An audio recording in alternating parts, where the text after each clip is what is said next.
σιλικόνες και γοφάρια. Πάνε μαζί, για να δούμε.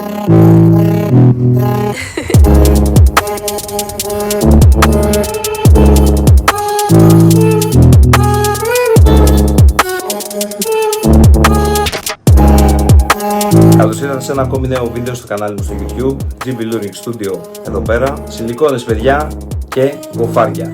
Αυτό είναι το θέμα μας και το θέμα μας έχει να κάνει με τα ψαρέματα των τελευταίων μηνών που αποφάσισα να ασχοληθώ. Έτσι λοιπόν οι ανάγκες αυτές με έφεραν να κάνω αυτό εδώ το βίντεο.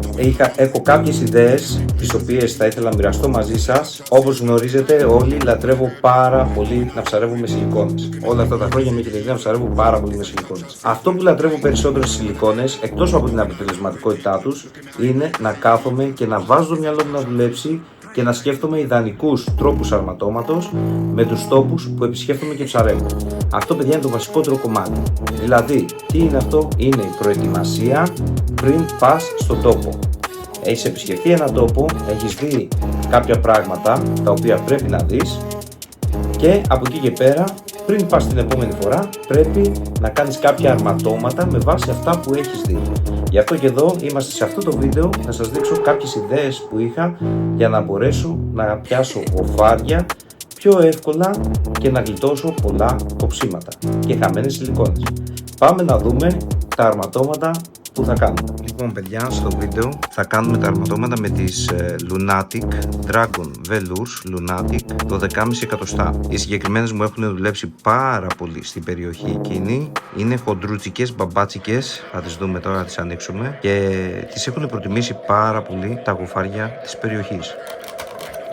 Πρόκειται για πολύ ποιοτικές σιλικόνες, πολύ μαλακές. Κοιτάξτε εδώ πέρα την καμπύλη. Από αυτή την καμπύλη εδώ πέρα μπορούμε να καταλάβουμε πόσο μαλακιά είναι μια σιλικόνη, τη σκληρότητά της δηλαδή. Βλέπετε ότι λυγίζει σχεδόν ολόκληρη σιλικόνη. Άμα ήταν πιο σκληρή, θα στεκόταν κάπου εδώ, ας πούμε, για παράδειγμα. Ο συγκεκριμένος χρωματισμός είναι φωτιά, έχει δουλέψει πάρα πολύ. Και πάμε να δούμε μεγάλο τακούνι, έντονη κίνηση μέσα στα ρεύματα, κάτι το οποίο αναζητάμε.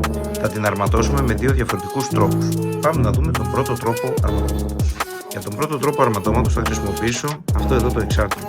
Είναι το size 1 για 8 εκατοστά μήκος. Πάμε να το δούμε λίγο πιο κοντά και αναλυτικότερα. Πρόκειται για σύρμα χοντρό, έτοιμο από την Dragon. Έχει split ring εδώ πέρα, μια σαλαγιά. Αυτό εδώ το εξάρτημα είναι για να καρφωθεί στη σιλικόνη και να στέκεται η σαλαγιά, και αυτό είναι για να το βιδώσουμε στη σιλικόνη, όπως θα δούμε τώρα. Αυτός παιδιά είναι ένας τρόπος που χρησιμοποιούν πάρα πολύ για ψάρεμα στις λίμνες και στις λίμνες βασικά, για τα pike και στα ποτάμι. Από εκεί έχει προέλθει αυτό το εξάρτημα και αυτός ο τρόπος αρματώματος. Τα pike είναι σαν το λούτσο του γλυκού νερού, έχει και αυτό δόντια και πολύ δύσκολο κάφο, οπότε γι' αυτό έχουν βάλει τόσο χοντρό σύρμα και εγώ σκέφτηκα να το προσαρμόσω στα δικά μου θέλω, στις δικές μας συνθήκες στην θάλασσα.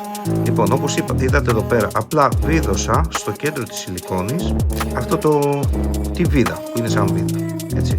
Το βιδώσαμε εκεί πέρα και έχουμε αυτό εδώ πέρα. Λοιπόν, είναι λίγο μακρύ, αλλά δεν πειράζει καθόλου. Θα δείτε το γιατί. Λοιπόν, μετράω εδώ πέρα και θα το καρφώσω μέσα στη σιλικόνη. Θα το σφινώσω αυτό μέσα στη σιλικόνη για να σταθεροποιηθεί το σύρμα μου. Υπολογίζω και έχουμε αυτό εδώ το αποτέλεσμα μέχρι στιγμής. Η σαλαγιά μου δεν θέλω να κρέμεται, θα την καρφώσω στη σιλικόνη. Πάντα στο κέντρο για να πετύχουμε όσο το δυνατόν καλύτερη πλεύση. Έχουμε αυτό εδώ το αποτέλεσμα παιδιά. Κοιτάξτε να δείτε. Μπορεί να φαίνεται μακρύ, αλλά αυτό που μου αρέσει είναι ότι είναι αρκετά πίσω, είναι κοντά στην ουρά, κοιτάξτε εδώ πέρα, και αυτό μου δίνει μεγαλύτερη απόσταση από το παράμαλό μου που θα βρίσκεται εδώ πέρα. Οπότε μειώνω δραματικά τις πιθανότητες για κόψιμο από γοφάρι. Γιατί ο μόνος τρόπος να πιάσω το γοφάρι είναι αυτή η σαλαγιά. Δεν θα βάλω τίποτα άλλο. Μόνο τη σαλαγιά. Αποκλειστικά και μόνο τη σαλαγιά. Και τώρα πάμε να δούμε πώς θα προσθέσουμε το βάρος σε αυτό εδώ το σετ. Σε αυτόν εδώ τον τρόπο αρματώματος. Για βάρος έχω επιλέξει τσεμπουράσκα στα 25 γραμμάρια. Εντάξει, τα γραμμάρια είναι δικό σας θέμα, ανάλογα που θα ψαρέψετε. Την τσεμπουράσκα μας, 5 γραμμάρια. Άνοιξα εδώ πέρα την υποδοχή και θα περάσουμε στο σίδερο, στη βίδα μας. Όχι στο σύρμα, στη βίδα. Περάσαμε κατά αυτόν τον τρόπο και τώρα ασφαλίζουμε την τσεμπουράσκα. Και είναι αυτός εδώ ο πρώτος συνδυασμός. Πάμε να δούμε τώρα τον δεύτερο τρόπο αρματώματος. παραματώματος. Θα χρειαστώ μία σιλικόνη Dragon Velours Lunatic το 10,5 εκατοστά και έχω επιλέξει ένα jig head ιδιαίτερο στα 20 γραμμάρια. Τα γραμμάρια είναι της επιλογής σας, όπως έχουμε πει. Αυτό το jig head είναι χωρίς αγκίστρι.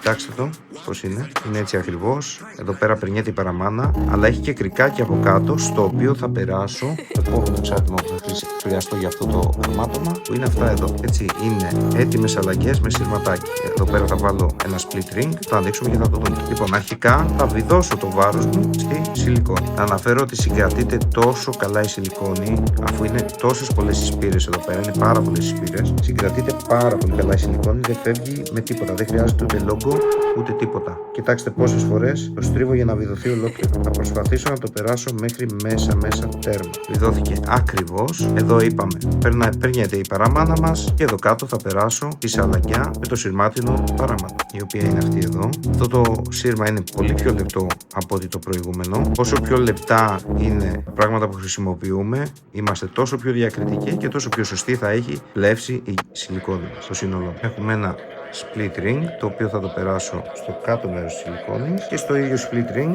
περνάμε τη θηλιά από το σειρμάτινο παράμανο της σαλαγκιάς. Έτοιμο. Αυτό εδώ έχουμε. Τώρα θα καρφώσω τη σαλαγκιά στο σώμα της σιλικόνης. Δεν θέλουμε να κρέμεται, θα την καρφώσουμε οπωσδήποτε. Υπολογίζουμε την απόσταση που πρέπει να καρφωθεί, να περαστεί και περνάμε το κέντρο, το ένα αρπάδι της σιλικόνης. Εκεί. Κοιτάξτε με ποιον τρόπο το περνάω, παράλληλα με τη σιλικόνη τα αρπάδια, για να είναι ευθεία. Και αυτή τη στιγμή το σύνολό μας είναι έτοιμο, λειτουργεί σαν κάποιο μήλο. Η απόσταση είναι ικανοποιητική και μεγάλη απόσταση από το παράμαλό μας, για να μην μας κόψει το γοφάρι. Με αυτόν τον τρόπο θα μειωθούν δραματικά τα κοψίματα από τα γοφάρια ψαρεύοντας σιλικόνης. Ένας τρόπος κατάλληλος για να ψαρέψουμε επίσης και λούτσους, όχι μόνο γοφάρια. Αυτά, παιδιά, πάμε δυνατά.